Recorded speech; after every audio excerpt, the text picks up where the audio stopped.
It is with a deep sense of duty and high resolve that I accept the position of President of the Dominican American National Roundtable. I accept it with a full and grateful heart, without reservations, and with only one obligation: the obligation to devote every effort of body, mind, and spirit to lead this organization to the next level of functioning, to the full extent of what a national advocacy organization of this nature should be. I am grateful to those who before me founded and developed DANR into what it is today. They have provided the structure and base that is propelling this organization into an entity that will stand in the gap, represent and struggle for those rights that are essential to the human dignity of all men: civil, economic, and educational rights. This is a goal and principles I will carry with enthusiasm and conviction.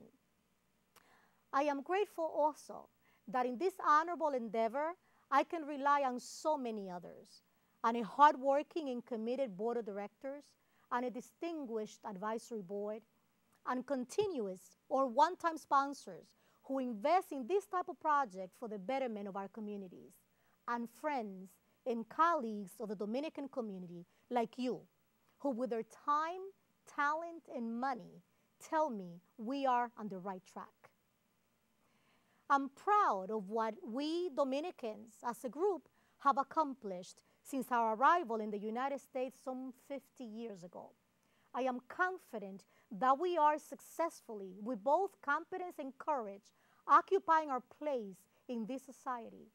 I'm also aware of the challenges we face, and I'm certain 50 years from now, history will tell how we overcame them. I won't say the success we seek will be easy. We all know that in our hearts. We recognize the power of the forces and external challenges we face. We are also aware of the more powerful internal challenges we must overcome. I can tell you, we came from that island 3.5 hours away by plane to begin a new life here as pioneers who gave up their safety, what was familiar, their lives, to build a new life for themselves and their families here in the United States of America. The Dominican American National Roundtable was founded 13 years ago by a group of visionaries for whom national advocacy and representation for Dominicans was an idea whose time had come. It emerged as that umbrella, bringing together the voices of Dominicans in the United States. Over the past 2 years, DANR has undergone a transformation, a restructuring of its board of directors, a revamping of its mission, and a refocusing of its objectives. It has held tight to those elements that give it continuity and protect the national status it has reached. It continues to operate out of our headquarters in Washington, D.C. It will again bring a group of college students to Washington for our fellowship program. It has embarked on the U.S. redistricting project to engage Dominicans in the United States in the redistricting reapportionment process with the objective of achieving adequate representation of Dominican and Latino constituencies. It has launched the National Dominican American Council, the civic engagement public relations arm of DANR, which oversees the organization of Dominicans in the United States into local councils that we may mobilize and take action as one voice. Our commitment to realize our mission of advocating on behalf of over 2 million Dominicans in the United States is unshakable, is uncompromisable. We are aware that we're leading an immigrant community in trying but exciting times, globally and nationally.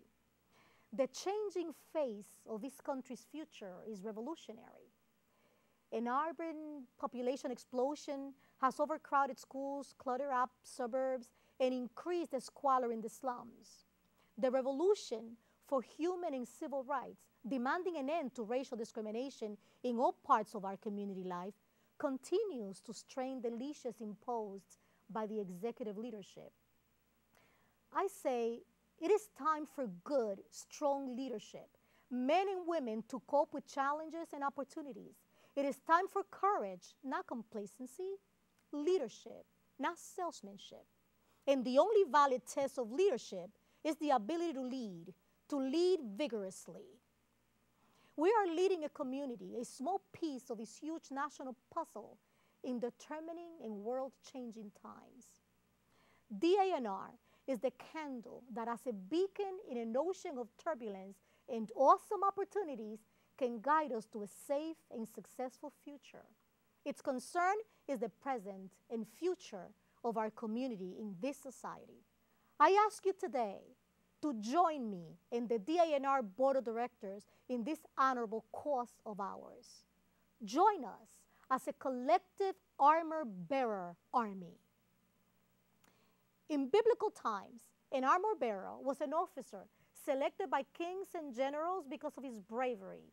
His purpose was to bear the armor and stand by his leader in the time of danger. The book of 1 Samuel tells the story of Prince Jonathan and his armor-bearer. Saul, Jonathan's father, and his army had been reduced to about 600 men as a result of Saul backsliding from God. There were only 600 soldiers left from his 3,000-member army, and he had just gotten the news that 3 war parties were dispatched from the enemy's camp. The Philistines, the enemy, were operating from a stronghold and terrorizing the Israelites to the degree that most of the army had deserted or was hiding in caves.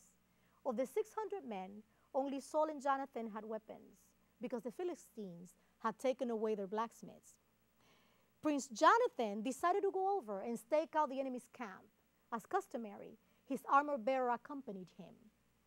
They crossed a narrow path between 2 steep cliffs, and upon arriving at the camp, Jonathan, full of outrage for his people and the courage of one who's taking an honorable risk, said to his armor-bearer, "Let's go over to those heathen.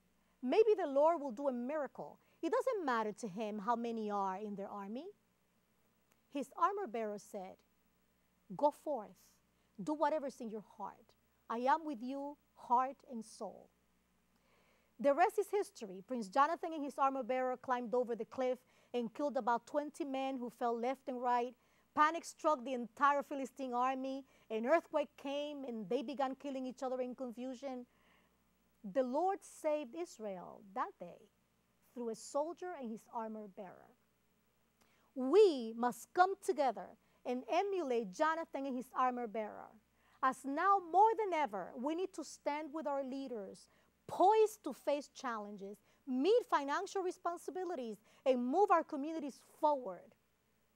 Go forth. Do whatever's in your heart. I am with you, heart and soul.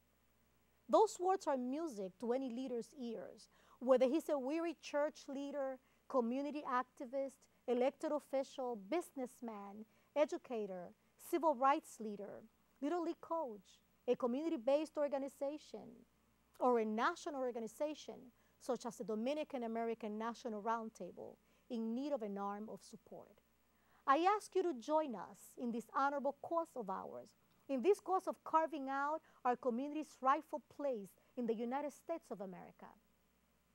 We can march in step with each other, no one pushing or shoving for position, but rather united together to great exploits. We should close ranks around our leaders and strengthen them and protect them, that they may, with virtues and flaws, accomplish their peace for themselves as individuals and consequently for our collective good. I ask you, we ask you to stand with me, to stand with us, with our leaders in this honorable cause of ours. Join us as a collective armor-bearer army.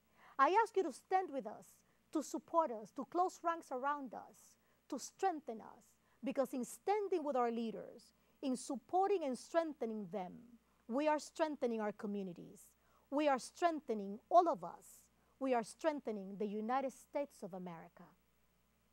Thank you.